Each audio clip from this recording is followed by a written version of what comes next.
Om Namo Narayanaya, welcome back. We are reading the Maha Upanishad.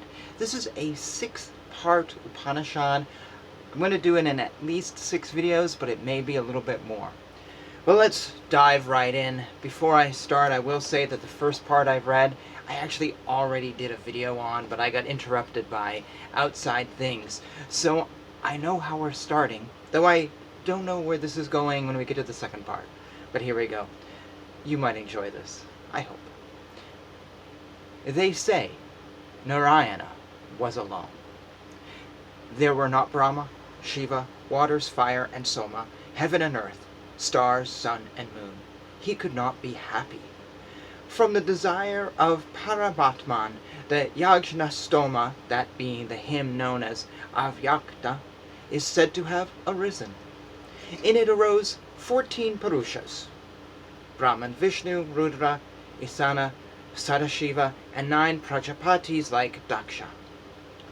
One maiden called Mula Prakriti, the 10 organs, 5 of perception and 5 of action. Mind is the 11th, bright intellect as the 12th, ego as the 13th, prana as the 14th, atma as the 15th, buddhi, kama, karma, and tapas. 5 tanmatras, along with the gross elements, and the being was the 25th. Employing him in creation, the Supreme Being remained detached. From him do all things come into being. Again Narayana, desiring something else, thought. From his forehead a person arose with 3 eyes and a trident, having glory, fame, truth, celibacy, austerity, detachment, mind, lordship, 7 Vrahitis, along with Pranava, Rik, and other Vedas. All meters is his body, so he is the great Lord. Then again, desiring something else, he thought. From his forehead sweat fell and became the wide waters. From it a bright golden egg. In it was born the 4-headed Brahma, facing east. Narayana became the Vrahiti, the Kshandas, Gayatri, the Rig Veda, and the deity, Agni. Facing west, he became Bhuvar, the Kshandras, Tristu, the Yajurveda, and the deity, Vayu. Facing north, he became Vrahiti Suvar, Jagati Chandras, Samaveda, and the deity, Surya. Facing south, he became Maha, Chandras, Anustum, Arthaveda, and Soma. Meditate upon the God of 1,000 heads and eyes, source of cosmic well-being, beyond all. Eternal Narayana, the universe subsists in him. Like a lotus calyx, the human heart hangs down, dripping drops of cold water for sustaining life. In its midst is a great flame, facing everywhere. Subtle and facing upwards, the great being is present. He is Rama, Shiva, Indra, undying and self-shining. Thus ends part 1.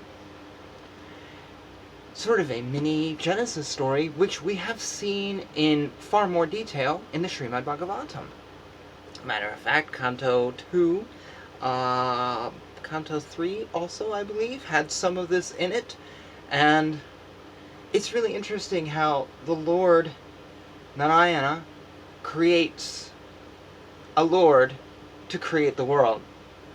But yet also creates things, but then has this sense of detachment from it. It's really interesting. It's so different than some religions which have this Lord who created the world and then was really a micromanager. You know, not here. Narayana is someplace different.